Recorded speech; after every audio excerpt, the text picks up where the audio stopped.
Hey, what's up everybody? Today I will drive you through and explain my arm workout while I'm bulking and trying to put on some size. Like at the beginning of every workout, I start with my general warm-up. I warm up the joints that will have to do the work, and in this case the elbow and the shoulder joints. But before the first exercise, I do a few warm-up sets and gradually increase the workload to get the muscles, the joints and the central nervous system ready for heavy sets. When it comes to arms, I emphasize my triceps first because, as we know, the triceps makes 2/3 of arm size. I start with dips.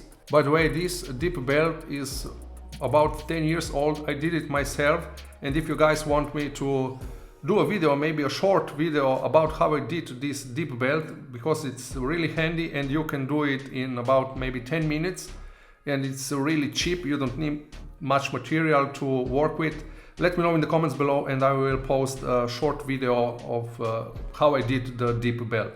So moving back onto the exercises.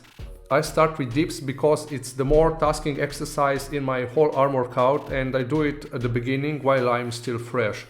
Although tricep dips are primarily a triceps exercise, they also target the anterior deltoid muscles on the front of your shoulder and the pec muscles in your chest. So dips are basically a compound exercise.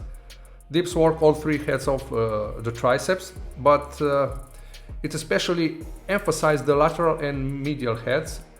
And I do 3 sets here. I like to go heavy on this exercise and I target 4 to 6 rep range. The second exercise is the easy bar skull crusher or French press. This is my second favorite triceps exercise, and since I already warmed up my triceps, I usually do just a feeder set when I do a different exercise for the same muscle group. A feeder set is where you perform a couple of reps with lighter weight to lead you into your top set. Feeder sets are great to make you feel more in tune with the movement you're executing. Skull crushers can help improve complex movements such as the bench press and add mass to the triceps. They're a good alternative to standing overhead triceps exercises. I like to lower the bar behind my head because of a better range of motion and a better stretch of the triceps. The only downside of this exercise is that it puts a lot of stress on the elbows, and by lowering the bar behind my head, I found that it puts less stress on my elbow joints. I did 2 sets here in an 8 to 6 rep range.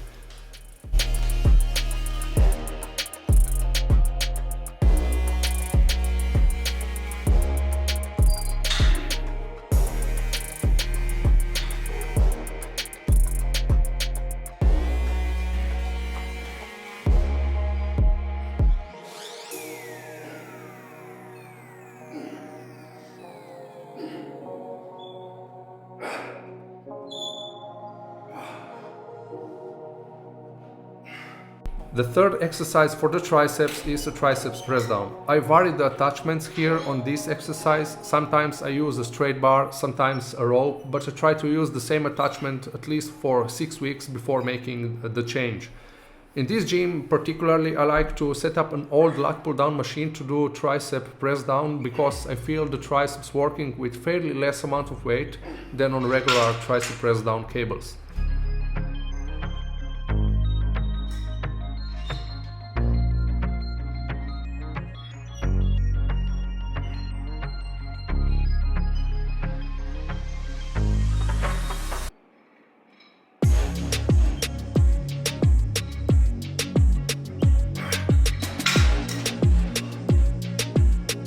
By the way, I'll post the workout in the description of this video with all sets and reps.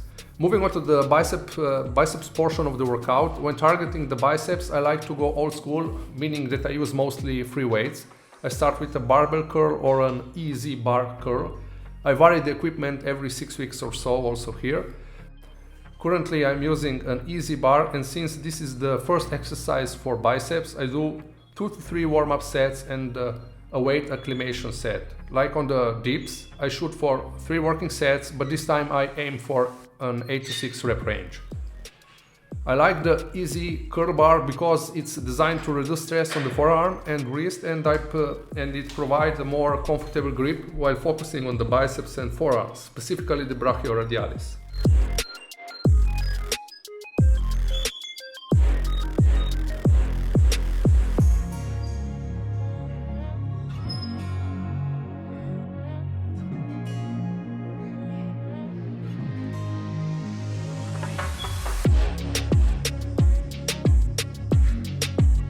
The next biceps exercise is a good old dumbbell curl, which is, I believe, the most effective exercise when building the biceps.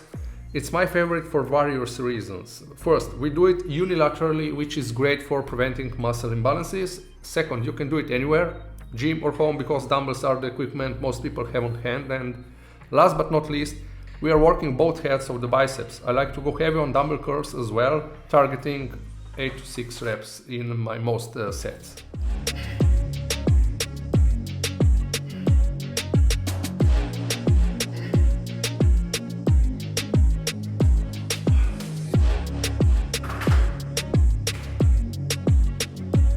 The last biceps exercise is the hammer curl. Because of the neutral grip, hammer curls have a slightly different muscle activation pattern than the traditional biceps curl.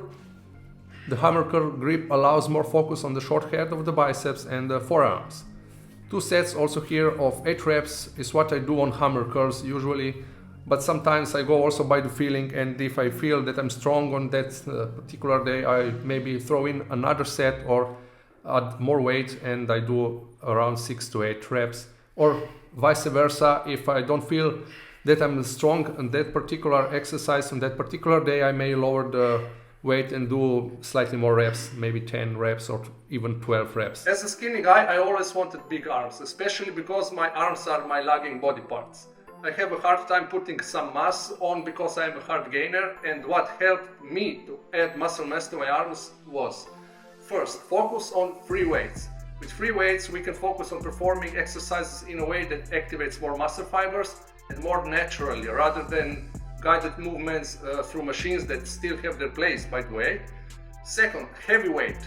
Biceps and triceps are small muscle groups, but still, lifting heavy by targeting muscle failure between 6 to 10 reps is what gives you the most bang for your buck. The third thing, training volume.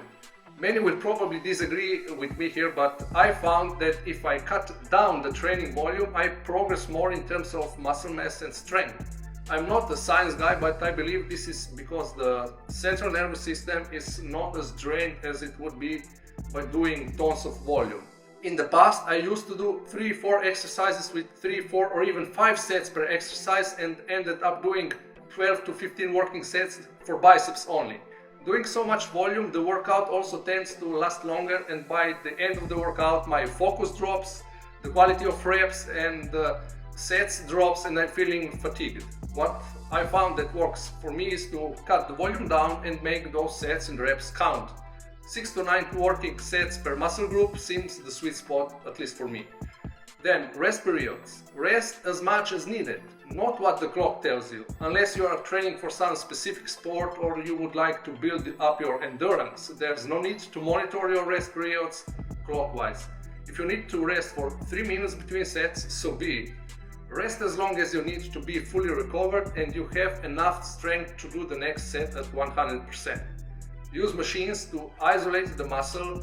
Before I mentioned focusing on using free weights, but the machines still have their place in the training program. I like to use machines as my last exercise for the biceps or triceps to focus and isolate the muscle. Here's where I use a slightly lighter weight so that I reach muscle failure between 8 to 12 reps. Understand that we are all different and we can respond differently to a certain training system. I suggest you to try a specific program for at least 8 to 12 weeks and see what works for you. So this was a brief explanation of how I train my arms and why. You can't put on muscle mass if you don't have a proper nutrition plan in place. That's why I suggest you watch the video linked on the screen to get an idea of how much to eat and what to eat to put on quality size. Thanks for watching and see you next time. Take care.